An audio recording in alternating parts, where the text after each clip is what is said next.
రాష్ట్రంలో కాంగ్రెస్ ప్రభుత్వం ఆ పార్టీ నేతల అరాచకాలకు చరమగీతం పలికే రోజు దగ్గరలోనే ఉందని బీజేపీ నేతలు కార్యకర్తలు ఎవరు అధైర్యం పడవద్దని పార్టీ మీకు అండగా ఉంటుందని కేంద్ర మంత్రి బండి సంజయ్ అన్నారు. ఆత్మహత్య చేసుకున్న వేమనపల్లి మండల బీజేపీ అధ్యక్షుడు మధుకర్ కుటుంబాన్ని పరామర్శించారు. ఈ సందర్భంగా సంజయ్ మాట్లాడుతూ మధుకర్ కుటుంబానికి పార్టీ అండగా ఉంటుందని భరోసా ఇచ్చారు. బీఆర్ఎస్ అరాచకాలు తట్టుకోలేని ప్రజలు ఆ పార్టీని గద్దెదించారని, కానీ కాంగ్రెస్ పార్టీ కూడా అదే పంతంలో వెళ్తుందని ఆరోపించారు. ప్రభుత్వం ఆగడాలు నేతల తప్పులను ప్రశ్నిస్తే తప్పులు కేసులు పెట్టడం శోచనీయమని, పోలీసులు నిష్పక్షపాతంగా ఉండాలని హితవు పలికారు. అయితే తనే ఎస్ఐకి ఫోన్ చేసిన వాళ్ళు ఆయన ఏం చెప్పిండేమో ఇలా రెడీ అయ్యి ఇంకా అక్కడ అడిగి నేను ఇంకా దగ్గర కూర్చున్నాను. ఎస్ఐ రమ్మన్నాడు. నాకు ఒక 1000 రూపాయలు అంటే అక్కడ 1000 రూపాయలు ఇచ్చింది. 2 కడపలో నియర్ బై 3 కిలోమీటర్స్ ఫారెస్ట్ లో నిన్న నామినేషన్స్ వేసే టైం జైలుకు పంపిస్తారు అని చెప్పేసి భయపడి ఆయన ఫ్యామిలీ మెంబర్స్ ఎస్ఐ గారు ఇన్వాల్వ్ 11:30 నుంచి రాత్రి 10 వరకు మా పిటిషన్ తీసుకుని వచ్చారు. తీసేసి అప్పుడు మళ్ళీ కొత్త పిటిషన్ రాస్తే అప్పుడు బాడీని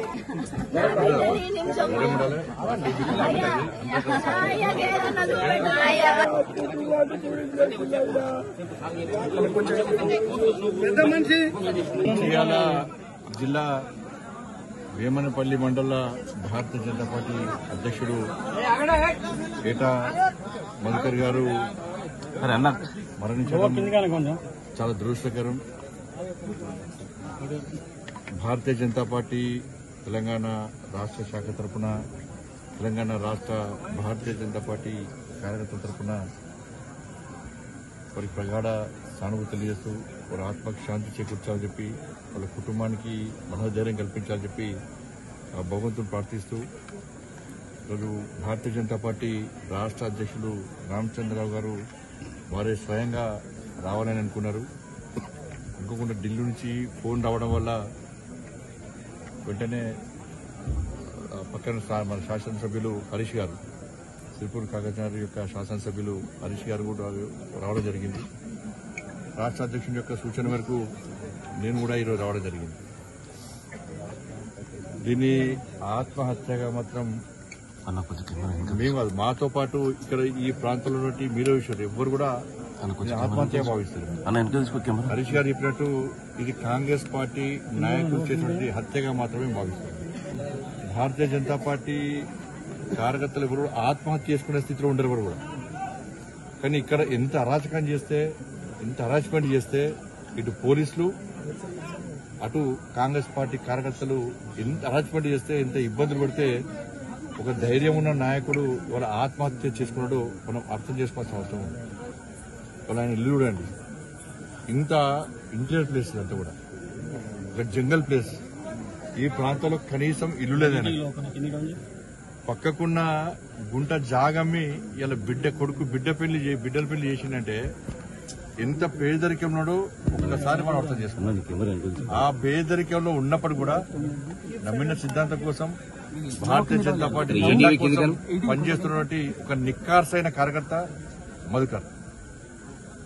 మేము గతంలో భారతీయ జనతా పార్టీ కార్యకర్తలందరం కూడా తెలంగాణ రాష్ట్రంలో బీఆర్ఎస్ పార్టీ యొక్క అవినీతి, అక్రమాలు, అరాచకాలకు వ్యతిరేకంగా మేము కొట్లాను. కాంగ్రెస్ పార్టీ ఏ రోజు కొట్టాలి, కానీ ప్రజలు ఏం నమ్మిరో ఏం చేసినా మాకు అర్థం కాదు. ఓట్లు బీఆర్ఎస్ కు వ్యతిరేకంగా ప్రజల కోసం ఉద్యమాలు మేం చేస్తే నమ్మి కాంగ్రెస్ పార్టీ ఓటేసారు. వాళ్ళ కాంగ్రెస్ పార్టీ ఏం చేస్తున్నది, వాళ్ళ బీఆర్ఎస్ కంటే ఇంకా దౌర్జన్యంగా ఆత్మహత్యలు చేసుకునే స్థాయిలో ఇలా విరుచుకుపడి ఇలా ఇంత దౌర్జన్యాలు, ఇంత దమనకాండ చేస్తున్నంటే ఇంతకంటే సిగ్గుచేటి ఇంకోటి కాదు. ఆ చిన్న చిన్న అమ్మాయిలు, మధుకరన్న మావాడు, మాకు ఆపద వస్తే, మాకు కష్టం వస్తే మధుకరన్న మమ్మల్ని ఆదుకుంటాడు. ఆ రోజు కూడా చిన్న చిన్న పిల్లల డీజే వల్ల ఎగిరి పడితే పరిస్థితి ఉన్నది. బాగా తప్పదాగి ఫాల్తున్నా కొడుకులు అందరూ కూడా ఇలా డీజేలు పెట్టి ఇబ్బంది పడుతున్నారు. మా గుడిసెలు మొత్తం కదులుతున్నాయి. ఇంట్లో ఉండలేని స్థితిలో ఇవాళ మేము మధుకరణకి చెప్తే, మధుకరణ పోయి ఇవాళ పోలీసులకు చెప్తే ఇలా దాన్ని ఆపాల్సిన పోలీసులు ఉల్టా కాంగ్రెస్ పార్టీ నాయకుల యొక్క ఒత్తిడి తలొగ్గి వాళ్ళ ఇంటికి వచ్చి పోలీసు అధికారులు వచ్చి ఇంత హరాస్మెంట్ చేయడము, వాళ్ళ కుటుంబ సభ్యులను తిట్టడము, ఎస్సీ ఎస్టీ అట్రాసిటీ కేసు పెట్టడము, అత్యాచారం కేసు పెట్టడము, ఎక్కడ ఆలోచన అర్థం కాలేదు. నేను మళ్ళీ చెప్తున్నా, మీరు ఏం చేసినా కూడా నెక్స్ట్ తెలంగాణ రాష్ట్రంలో ఏర్పడేది నరేంద్ర మోడీ గారి ప్రభుత్వం, భారతీయ జనతా పార్టీ ప్రభుత్వం అన్న విషయాన్ని ఒక్కసారి పోలీసు అధికారులు కానీ హరాస్మెంట్ చేసే కార్యకర్తలు, కాంగ్రెస్ పార్టీ కార్యకర్తలు, బీఆర్ఎస్ పార్టీ కార్యకర్తలు గుర్తుంటాం. చుక్కలు చూపెడతాం. మేము అరాచకం చేయమేము. ప్రజలను ఇబ్బంది పెట్టేటోళ్లను, ప్రజల ఆస్తులను దోచుకునే వాళ్ళను ఎట్టి బస్సులో వదిలిపెట్టాం. గుర్తుంచుకోండి. ఇతర రాష్ట్రాలు చూడండి ఎట్లా పాలన చేస్తాం. గుండాగిరి చేస్తూని, రౌడీజం చేస్తూని, ప్రజల మాన ప్రాణ ధనాన్ని దోచుకుంటోళ్లను, ఆస్తులను దోచుకుంటోళ్లను ఏ విధంగా శిక్షిస్తున్నామో ఒక్కసారి ఆలోచించండి. అదే పరిస్థితి తెలంగాణ రాష్ట్రంలో రాబోతుంది. అరే నక్సలైట్ గురించి ఇలా అనేక మంది కార్యకర్తలు పోరాటం చేశారు. నక్సలైట్లు వార్నింగ్ ఇచ్చారు, సంపుతామన్నారు, డేట్లు చెప్పిండ్రు, ప్లేస్లు చెప్పిండ్రు. చాలా మంది కార్యకర్తలు బలిదానం అయిపోయారు. కానీ ఆ రోజు నుంచి ఈ రోజు వరకు కూడా అనేక మంది కార్యకర్తలు, నాయకులు నమ్మిన సిద్ధాంతం కోసం, భారతీయ జనతా పార్టీ జెండా కోసం పనిచేస్తున్నారు. ఇప్పటికీ భారతీయ జనతా పార్టీ కార్యకర్తల బాడీలో బుల్లెట్లున్నాయి, నక్సలైట్లు తీసిన బుల్లెట్లున్నాయి. 100% భారతీయ జనతా పార్టీ రాష్ట్ర నాయకత్వం అంతా కూడా కార్యకర్తలకు అండగా ఉంటుంది. ఇలా మధుకర్ కుటుంబానికి అండగా ఉంటాం. మధుకర్ కుటుంబాన్ని అన్ని విధాలా ఆదుకోవాల్సిన బాధ్యత మా మీద ఉంది. నేను రాష్ట్ర ప్రభుత్వాన్ని డిమాండ్ చేస్తున్నాను, మీరు వెంటనే సంబంధిత పోలీస్ అధికారుల మీద ఫస్ట్ చర్యలు తీసుకోవాలి. ఎవరైతే ఈ హరాస్మెంట్ చేశారో, ఎవరైతే అరాచకం చేసిండో, మధుకరు ఆత్మహత్యకు కారకులు ఎవరైతే ఉన్నారో వాళ్ళను వెంటనే 48 hours 48 గంటల లోపల వాళ్ళని అరెస్ట్ చేయాలి. సంబంధిత పోలీసు అధికారుల మీద వెంటనే చర్య తీసుకోవాలి. లేకుంటే భారతీయ జనతా పార్టీ చేసే ఉద్యమాన్ని వీళ్ళు తట్టుకోలేరు. రాష్ట్ర అధ్యక్షుల వారు ఇది స్వయంగా నన్ను మీడియా ద్వారా ప్రభుత్వాన్ని డిమాండ్ చేయమన్నారు. దానికి అనుగుణంగా ప్రణాళిక రూపొందిస్తున్నాం. హైదరాబాద్లో ముట్టడిస్తాం, రామగుండంలో ముట్టడిస్తాం. దీనిలో వెనుకడుగు పోయే ప్రసక్తి లేదు. మా కార్యకర్తను ఆత్మహత్య చేసుకునే స్థాయిలో మీరు అరాచకాలు చేసినంటే దాన్ని గుణపాఠం చెప్పాల్సిన బాధ్యత పోలీసుల మీద ఉంది. వాళ్ళు మీరు కలిసి చేస్తున్నారంటే మీ ఇద్దరికి గుణపాఠం చెప్పాల్సిన బాధ్యత భారతీయ జనతా పార్టీ మీద ఉంది. ఇప్పటికి చెప్తున్నాను, డిమాండ్ చేస్తున్నా. నేను రాష్ట్ర ప్రభుత్వాన్ని హెచ్చరిస్తున్నా.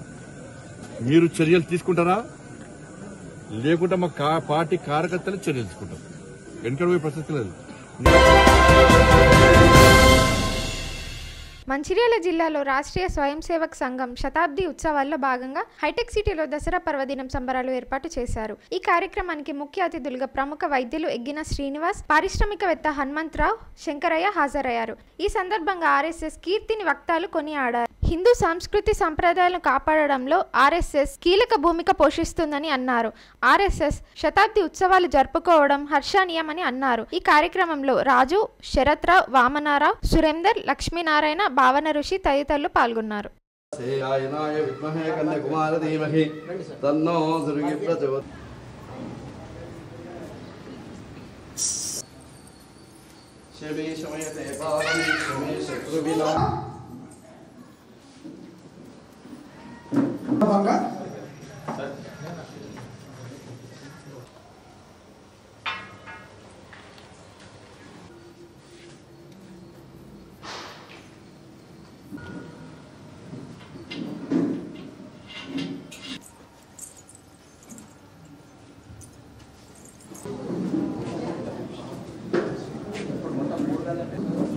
సెల్ ఫోన్ స్విచ్ ఆఫ్ తమ ఫోటోగ్రాఫ్స్ ఇండస్ట్రియలిస్ట్ గా తోడుగా అలాగే స్నేహితులుగా కార్యక్రమం అంటే ఇక్కడ జరగడం ఆలస్యం. ఆ 6 ఉత్సవాలు కూడా నిర్వహించేటువంటి కేసరి పత్రిక నడుస్తున్న విద్య కొరకు కోల్కతాకు వెళ్ళాడు. కోల్కతాలో అయ్యాడు.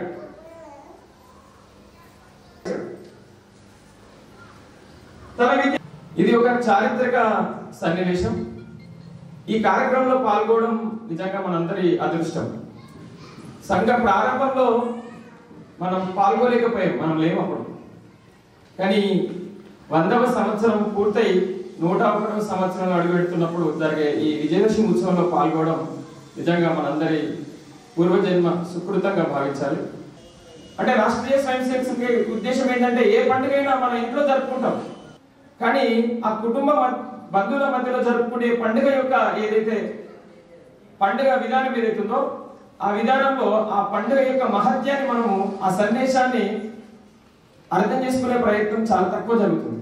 కాబట్టి ఆ పరమార్థాన్ని ఆ సందేశాన్ని అందించడం కొరకు రాష్ట్రీయ స్వయం సేవక సంఘ్ మొత్తము కశ్మీర్ నుంచి కన్యాకుమారి వరకు అందరూ జరుపుకునే ఒక 6 పండుగల్ని విశేషంగా జరుపుకోవడం జరుగుతుంది. అందులో విజయదశమి కూడా ఒకటి. ఒక సంస్థ ఒక సిద్ధాంతం కోతి ఒక ఆలోచనతో ప్రారంభమైన సంస్థ 100 సంవత్సరాలు నిరవధికంగా పనిచేయడం చరిత్రలో ఎక్కడ చూడలేదు. ఎందుకు అంటే మనకి చరిత్రలో అనేక సంస్థలు ఉద్భవించినాయి, ఏమంటారు ఆర్భాటంగా ఉద్భవించిన సంస్థలు కూడా ఉన్నాయి. ఏదైనా రాజకీయ పార్టీ ప్రారంభం కావాలంటే కనీసం ఒక 10-15 లక్షల మంది కూర్చోవాలి సభలో, చాలా పెద్దగా ప్రచారం జరగాలి, ఆడంబరంగా ఆ సంస్థ యొక్క ప్రారంభం అనేది జరుగుతుంది. కానీ 1925లో రాష్ట్రీయ స్వయం సేవక సంఘ్ ప్రారంభం చేసినప్పుడు ఆ సంస్థల ప్రారంభ కార్యక్రమంలో కేవలం 17 మంది మాత్రమే పాల్గొన్నారు. వాళ్ళందరూ కూడా ఎలాంటి వాళ్ళంటే మూతి మీద మిసం కూడా సరిగా రాని నవ యువకులు. అలాంటి వ్యక్తులు పాల్గొన్న ఆ ప్రారంభ కార్యక్రమం ద్వారా ప్రారంభమైనటువంటి ఈ సంస్థ నేడు విశ్వవ్యాప్తంగా తన యొక్క ఫలితాలని అందరికీ అందిస్తూ ఉంది. అయితే 1907లో ముస్లిం లీగ్ సంస్థ ప్రారంభమైంది. అది తర్వాత కాలంలో ఏ రకంగా మన దేశాన్ని విభజించే ప్రయత్నం చేసింది మనము చరిత్ర చూస్తే అర్థమవుతుంది. దేశాన్ని 3 ముక్కలు కావాలంటే ఇంకా 4-5 ముక్కలు చేయడానికి సిద్ధంగా ఉండేటువంటి విభజనకారి ఆలోచన ముస్లిం లీగ్ సంస్థ. అదే దానికంటే ఇంకొక 20 సంవత్సరాల క్రితం 1885లో ప్రారంభమైనటువంటి కాంగ్రెస్ ప్రారంభంలో ఏ రకమైన ఆలోచనతో ప్రారంభమైందో కాంగ్రెస్ పార్టీ ఇప్పుడు అలాంటి ఆలోచనతో కాకుండా దానికి పూర్తి విరుద్ధమైన ఆలోచనతో తన యొక్క కార్యకలాపాలు ప్రారంభమైంది. 1857లో ఏదైతే ప్రథమ స్వాతంత్ర యుద్ధం జరిగిందో దానిలో చాలా మంది వేలాది మంది లక్షలాది మంది తమకి దేశానికి స్వాతంత్రం వస్తుందని బ్రిటిష్ వారికి వ్యతిరేకంగా పోరాటం చేశారు. ఆ పోరాట ఫలితం ఏదైతే ఉందో అది పూర్తిగా రాకముందుకే మనలో ఉన్నటువంటి అనైక్యత కారణంగా ఒకరి మధ్యలో ఒకరికి సరైనటువంటి ఆ కోఆర్డినేషన్ సరిగా లేకపోవడం వల్ల ఆ ప్రథమ స్వాతంత్ర ఉద్యమం ఫెయిల్ అయింది. కానీ అందులో పాల్గొన్న వ్యక్తుల యొక్క ఆలోచనలో మార్పు రాలే. ఈ దేశం కొరకు నేను పోరాటం చేయాలి ఆలోచన ఉన్న వ్యక్తులు చాలా మంది ఉన్నారు. అలాంటి వ్యక్తుల ఆలోచనని చల్లార్చడానికి కొరకే బ్రిటిష్ వాళ్ళు కుట్రతో ప్రారంభం చేసినటువంటి సంస్థ కాంగ్రెస్ పార్టీ. దేశభక్తులందరినీ చల్లబరిచి చాలా వరకు వాళ్ళ యొక్క ఉద్యమ స్ఫూర్తిని పోరాట స్ఫూర్తిని చల్లజేయడానికి ప్రారంభమైనటువంటి వేదికగా మారింది. తర్వాత రాష్ట్రీయ స్వయం సేవక సంఘ్ ప్రారంభం కంటే కొన్ని 2 నెలల ముందు ప్రారంభమైనటువంటి కమ్యూనిస్టు పార్టీ ఇప్పుడు అది ఎలాంటి ఆలోచనలతో ఉన్నది, ఏ రకంగా ఎన్ని రకాలుగా విభజించబడి ఉన్నది మనం చూస్తూ ఉన్నాం. ఇప్పటికీ వేరే దేశాలకు సంబంధించినటువంటి సిద్ధాంతాన్ని తన సిద్ధాంతంగా ఈ దేశం మీద రుద్దడానికి ప్రయత్నం చేస్తూ ఫెయిల్ అయిపోయింది. కానీ రాష్ట్రీయ స్వయం సేవక సంఘ్ ఈ దేశం కొరకు, ఈ దేశం యొక్క వైభవం కొరకు, ఈ దేశం యొక్క సంస్కృతి యొక్క గొప్పతనం కొరకు పోరాటం చేయడానికి ఏదైతే ఆలోచన చేసి ఆలోచన కొద్ది ప్రారంభమైందో అది అలా 100 సంవత్సరాల ప్రయాణాన్ని కొనసాగిస్తూనే ఉంది. మనము ఎందుకు ఈ 100 సంవత్సరాన్ని ఇంత గ్రాండ్ గా ఎందుకు సెలబ్రేట్ చేసుకుంటున్నారు? 100 సంవత్సరాల తర్వాత ఆర్ఎస్ఎస్ అనేది ఏమి సాధించింది? దీన్ని నేను క్లుప్తంగా నాకు తెలిసిన భాషలో, నాకు అర్థమైన భాషలో, అందరికీ ఒక్కొక్కరికి ఒక్కొక్క వ్యూస్ ఉంటుంది.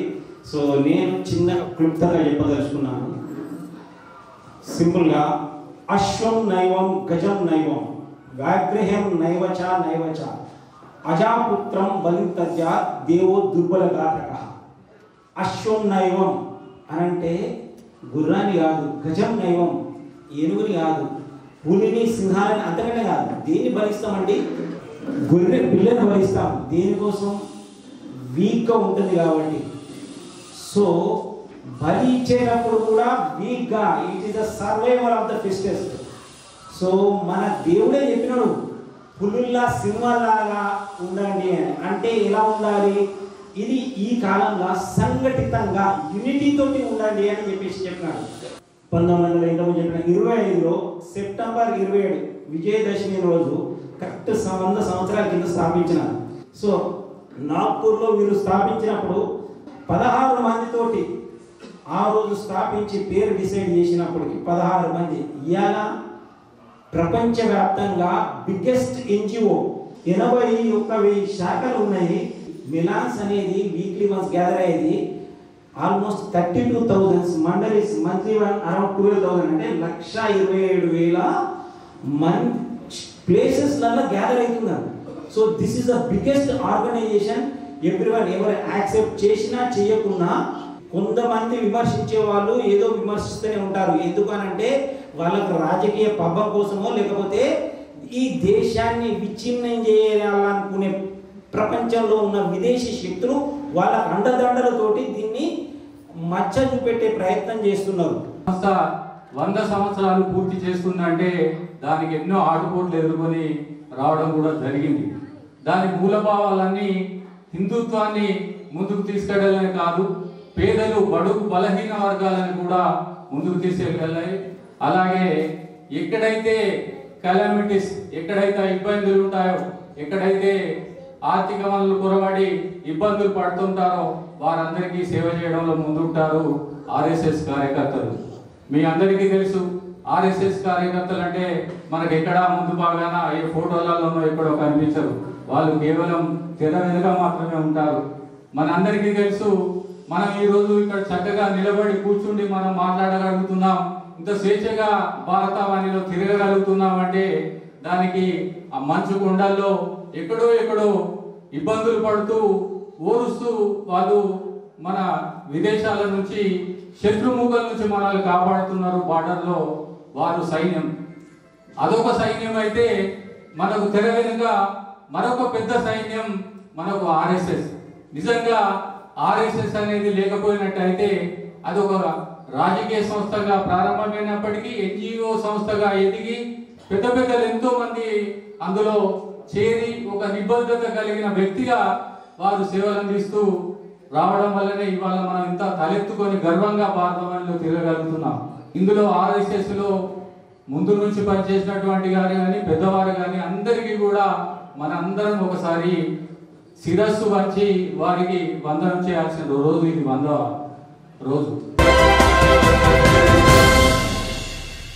గత ఎన్నికల్లో కాంగ్రెస్ మాయమాటలు నమ్మి మహిళలు ఆశపడి మోసపోయారని బీఆర్ఎస్ రాష్ట్ర నాయకులు నడిపెల్లి విజిత్రావు పేర్కొన్నారు. ఆదివారం నస్పూర్ పరిధి RK6 గుడిసెలు 16, 17 వార్డులు, గాంధీనగర్, హిమ్మత్ నగర్, కటిక దుకాణాల ఏరియాలో బీఆర్ఎస్ నాయకులు ఇంటింట తిరిగి కాంగ్రెస్ 6 గ్యారంటీలు, 420 మోసాలను వివరించి కాంగ్రెస్ బాకీ కార్డులు అందించారు. ఈ సందర్భంగా విజిత్రావు మాట్లాడుతూ పార్టీ పిలుపు మేర ఇంటింట కాంగ్రెస్ బాకీ కార్డులు పంపిణీ చేస్తున్నామన్నారు. కాంగ్రెస్ పార్టీ ఎన్నికల సమయంలో ఇచ్చిన హామీలను మరిచి ప్రజలను మోసం చేస్తుందన్నారు. కాంగ్రెస్ హామీలపై ప్రజలు పెట్టుకున్న నమ్మకాన్ని నిలబెట్టుకోకుండా మోసం చేసిన కాంగ్రెస్ పార్టీకి బుద్ధి చెప్పాలని పిలుపునిచ్చారు. మళ్ళీ బీఆర్ఎస్ పార్టీ గెలవాలని, మళ్ళీ కేసీఆర్ ముఖ్యమంత్రి కావాలని కోరుకుంటున్నారని చెప్పారు. ఈ కార్యక్రమంలో నస్పూర్ పట్టణ బీఆర్ఎస్ అధ్యక్షులు అక్కూరి సుబ్బన్న, కార్యదర్శి మెరుగు పవన్ కుమార్, మాజీ సర్పంచ్ గుంట జగ్గయ్య, మాజీ కౌన్సిలర్ వంగ తిరుపతి, నాయకులు ఆకునూరి సంపత్, పి జనార్దన్, రఫీక్ ఖాన్, గాజం ఎల్లయ్య, అడ్లకొండ రవి గౌడ్, పెట్టం నరేష్, రాజు నాయక్, తొంగాల రమేష్, మహిళా నాయకురాళ్లు దాసరి రమాదేవి, మీనం రాజేశ్వరి, యూత్ నాయకులు కాటం రాజు, కందుల ప్రశాంత్, మండల క్రాంతి కార్యకర్తలు పాల్గొన్నారు. కాంగ్రెస్ ఎమ్మెల్యేలు ప్రజలకు బాకీ పడ్డ రూపాయలను తెలంగాణ కాంగ్రెస్ వాళ్ళు వస్తే మేము అడుగుతాం, మాకు 55,000 రూపాయలు ఇవ్వాలి. అదేవిధంగా పెద్ద మనుషులు పాపం ఏదైతే పెన్షన్ వచ్చేది ఉండే వాళ్ళకి 2,000 వస్తే మేము 4,000 ఇస్తామన్నారు. వాళ్ళకు నెలకు 2,000. అదేవిధంగా ఒంటరి మహిళలకు అనుకోండి లేదా వికలాంగులకు అనుకోండి, వీళ్ళందరికీ కూడా నెలకు 2,000 వాళ్ళకు బాకీ ఉన్నారు. అదేవిధంగా ఆటో డ్రైవర్లకు వాళ్ళకు సంవత్సరానికి 12,000 ఇస్తా అన్నారు. వాళ్ళకి 24,000 ఇప్పటికి ఇవ్వాలి. ఇక 1,00,000 రూపాయలే కాదు, తులం బంగారం ఇస్తా అన్నారు. తులం బంగారం కాదు, ఇనుము కూడా ఇవ్వలేదు ఈ యొక్క కాంగ్రెస్ ప్రభుత్వం. అదేవిధంగా కేసీఆర్ కిట్టు వాళ్ళకు అసలు పుట్టిన బిడ్డలకు ఇవ్వాలి. కేసీఆర్ కిట్ ఇవ్వలేదు, 13,000 రూపాయలు ఇవ్వలేదు, 13 రూపాయలు కూడా ఇవ్వలేదు. వాళ్ళకు బాకీ పడ్డారు. రైతు భరోసా ఎగ్గొట్టిండ్రు. ఈ విధంగా స్కూటీలు చదువుకున్న ఆడపిల్లలకు స్కూటీ ఇస్తున్నారు, అది కూడా ఎగ్గొట్టిండ్రు. అంటే ఒక పాట గుర్తొస్తుంది కాంగ్రెస్ వాళ్ళది, ఊరికనే రాలేదు కూర్చున్న సీటు అని. ఎట్లా వచ్చిందంటే ఇంటింటికి పోయి మోసం చేసుకుంటూ, ప్రతి ఒక్కరిని మోసం చేసుకుంటూ, అబద్ధాలు ఆడుకుంటూ, అబద్ధమని నిచ్చెనెక్కుకుంటూ ఆ సీట్లో కూర్చున్నానన్న విషయాన్ని ఇవాళ ప్రజలు గ్రహించిండ్రు. ఇవాళ మేము డిమాండ్ చేస్తున్నాం, బీఆర్ఎస్ పార్టీ పక్షాన ఖచ్చితంగా మీరు బాకీ పడ్డ సొమ్ము వెంటనే ప్రజలకు చెల్లించాలి, కట్టాలని నేను డిమాండ్ చేస్తూ ఈ కార్యక్రమాన్ని ప్రతి ఇంటికి బీఆర్ఎస్ పార్టీ నాయకులు కార్యకర్తలు తీసుకుపోతారు. ఇకనైనా కాంగ్రెస్ నాయకులు సిగ్గు తెచ్చుకొని రేవంత్ రెడ్డి గారు అన్న మాట నిలబెట్టుకోవాలి, ప్రజల్ని మోసం చేయొద్దు. మీకేమో ముఖ్యమంత్రి పదవి వచ్చింది, మీకేమో మంత్రి పదవులు వచ్చినాయి, మీకు బండ్లు వచ్చినాయి, మీకు హోదాలు వచ్చినాయి, మీకు అన్నీ వచ్చినాయి. కానీ మీరిచ్చిన మాట ప్రజలలో ఇప్పటికీ నెరవేరలేదు. ఒక్కరు కూడా తులం బంగారం ఇయ్యలే, ఒక్కరు కూడా 4,000 పెన్షన్ వస్తలేదంటే ఏ విధంగా మోసం చేసి మీరు ఇవాళ అక్కడ కూర్చున్న సంగతి ఇవాళ ప్రజలందరూ కూడా గ్రహించారు. మీకు బుద్ధి చెప్పడానికి సిద్ధంగా ఉన్నారు. ఇకనైనా మీ పద్ధతి మార్చుకొని ప్రజలకు ఏవైతే మీరు ఇచ్చిన 6 గ్యారెంటీలు. ఇంకో విచిత్రం, ఒక దిక్కు ఇయ్యకపోగా ఇక ఢిల్లీలో కూర్చున్న వాళ్ళు తెలంగాణ మా ప్రభుత్వం ఇస్తుంది, 2,500 ఇస్తుంది, 4,000 ఇస్తుంది అని అబద్ధాలు ఆడతారు. ఇయ్యకపోవడమే నేరం అంటే ఇయ్యకుండా ఇచ్చినమని అబద్ధం ఆడడం ఇక ద్రోహం అవుతుంది. ఈ పద్ధతి మానుకోవాలని వాళ్ళకి హితువు పలుకుతూ మరొకసారి ప్రజల తరఫున వాళ్ళు బాకీ పడ్డ సొమ్మని ప్రజలకు ఇవ్వాలని మేము డిమాండ్ చేస్తున్నాం. కాంగ్రెస్ పార్టీ ఏదైతే రేవంత్ రెడ్డి ఉందో ఎలక్షన్ల ముందు ఇచ్చిన 6 గ్యారంటీలు ఒక్కటి అమలు చేయక ప్రజలను మోసం చేసి గద్దెనెక్కి ఇత్తా ఇగిత్తా ఆగిత్తా అని చెబుతూ దుష్ప్రచారం టీఆర్ఎస్ మీద చేస్తూ ఆయన చేసే మోసాలను కప్పిపుచ్చుకొని ప్రజల ముందు నడుపుతూ వాళ్ళందరినీ ప్రజలను మోసం చేస్తున్న రేవంత్ రెడ్డి సర్కారు. కొమరంభీం ఆసిఫాబాద్ జిల్లా కాంగ్రెస్ కమిటీ అధ్యక్ష స్థానానికి నామినేషన్ దాఖలు సందర్భంగా ఢిల్లీ నుంచి కాంగ్రెస్ పరిశీలకులు ఆసిఫాబాద్ వచ్చారు. ఆదివారం ఆసిఫాబాద్ వచ్చిన నరేష్ కుమార్ జ్యోతిలను ఓబీసీ రాష్ట్ర సమన్వయకర్త ముత్తినేని రవికుమార్ శాల్వాతో ఘనంగా సత్కరించారు. డీసీసీ అధ్యక్షులుగా పోటీ చేయాలనుకునే ఆశావాహుల నుంచి దరఖాస్తులు స్వీకరిస్తారని రవికుమార్ తెలిపారు.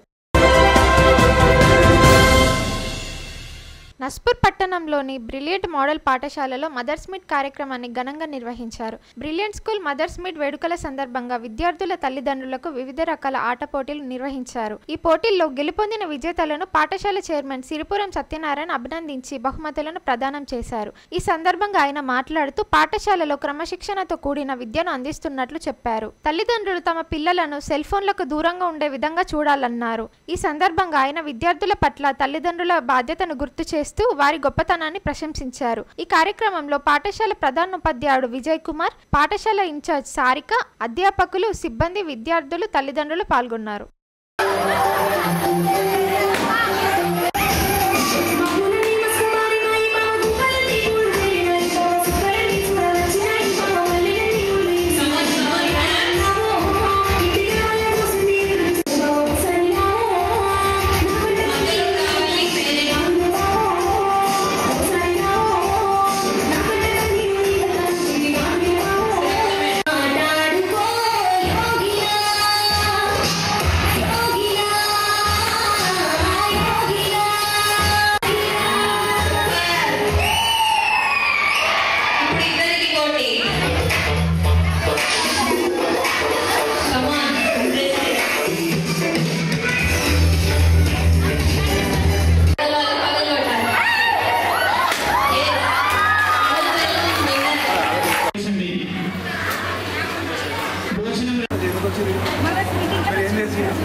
అందరికీ నమస్తే.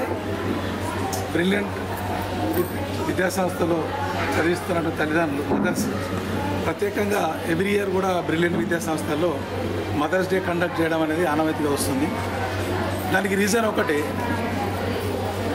అందరూ కూడా మదర్స్ హోంవర్క్లో కానీ ఆ తర్వాత జాబ్లలో కానీ ఎప్పుడు కూడా ప్రతిదినం వాళ్ళు బిజీగా ఉంటారు, కొంచెం స్ట్రెస్ అవుతూ ఉంటారు. ఇంటి పనితో, బయట పనితో, జాబులతో పిల్లల్ని చూసుకోవడం స్ట్రెస్గా ఉంటారు వాళ్ళు.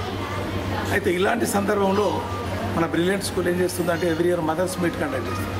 మదర్స్ మీట్ అంటే జనరల్గా వాళ్ళు ఎంటర్టైన్ చేయాలి, చిన్నపిల్లలుగా వాళ్ళు గుర్తు చేసుకోవాలి, ఎప్పుడో మర్చిపోయినటువంటి ఆటలు ఆడాలి. కాబట్టి కొంతమంది చాలా ఇంట్రెస్ట్గా, అంటే ప్రతి స్కూల్లో గమనించినట్టయితే మ్యాక్సిమం 70% ఆఫ్ ద పేరెంట్స్ ఈ మదర్స్ డేకి రావడం జరుగుతుంది. ఒక 20 to 30% మాత్రమే ఆబ్సెంట్ కావడం జరుగుతుంది. ముఖ్యంగా మన ఉద్దేశం ఏంటంటే ఈరోజు ఈ మదర్స్ డే తర్వాత వాళ్ళ గేమ్స్లో గెలుపొందిన వారికి బహుమతి ప్రదానంతో పాటు వాళ్ళకు ఒక మోటివేషన్ ఉంటుంది. ఆఫ్టర్ దిస్ లంచ్ తర్వాత ఏముందంటే మోటివేషన్ ఎలా ఉంటుందంటే about the family, about the children, parenting, good parenting ఎలా ఉండాలి, how to develop the child అనే దానిపై ఒక పేరెంటింగ్ విషయంలో ఇలా మోటివేషన్ క్లాస్ కూడా ఉంటుంది. ఎవ్రీ ఇయర్ కూడా ప్రతి స్కూల్లో మనం జరుపుకుంటాం. అలాగే మనం యాన్యువల్ డే కూడా చేస్తాం. ప్రతి స్కూల్లో మన 9 బ్రాంచెస్లో కూడా ఎవ్రీ ఇయర్ యాన్యువల్ డే చేస్తూ ఉంటాం. ఆ రోజు ఇంకా చాలా హ్యూజ్ గ్యాదరింగ్ ఉంటుంది, హండ్రెడ్స్లో ఉంటారు ఆ రోజు. అంటే మదర్, ఫాదర్, చిల్డ్రన్ అందరూ వస్తారు కాబట్టి చాలా బాగుంటుంది. మీ అందరికి కూడా ఈరోజు ఇక్కడికి వచ్చి మీరు ఈరోజు చాలా సంతోషంగా గడిపారు. మీరు చెప్తూ ఉంటేనే తెలుస్తుంది అది. మరి ఆ బ్రిలియంట్ స్కూల్ మీకు ఇంకొక గుడ్ న్యూస్ ఏంటంటే నెక్స్ట్ ఇయర్ గోదావరి రోడ్లో మనది ఇంకొక బ్రాంచ్ స్టార్ట్ అవుతుంది. మంచిర్యాల గోదావరి రోడ్లో ఇంకొక branch. The school name little Sanskari play school. Little Sanskari play school అనేది అది ప్రీమియం స్కూల్, 99% ఏసీ క్యాంపస్ ఉంటుంది. అది గోదావరి రోడ్లో మన ఓన్ బిల్డింగ్ తీసుకోవడం జరిగింది.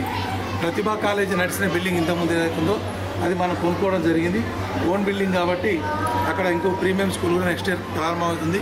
మీ ఫ్రెండ్స్ కానీ మీ రిలేటివ్స్ కానీ మంచిర్యాలలో ఎవరైనా ఉన్నట్టయితే అది జాబ్ల కొరకు కావచ్చు, అడ్మిషన్ల కొరకు కావచ్చు, ఇంకేదైనా వర్క్ కావచ్చు, డెఫినెట్గా మీరు తల్లిదండ్రులు ఎప్పుడైనా కానీ మనకు మేము బ్యాక్ బోన్ లాగా థింక్ చేస్తాం. బ్రిలియంట్ స్కూల్లో అందరికంటే ముఖ్యం మేము ఎక్కువ ప్రయారిటీ ఇచ్చేది పేరెంట్స్కి. ఎందుకంటే ఎప్పుడైతే పేరెంట్ హ్యాపీగా ఉంటాడో మేము హ్యాపీగా ఉంటాం.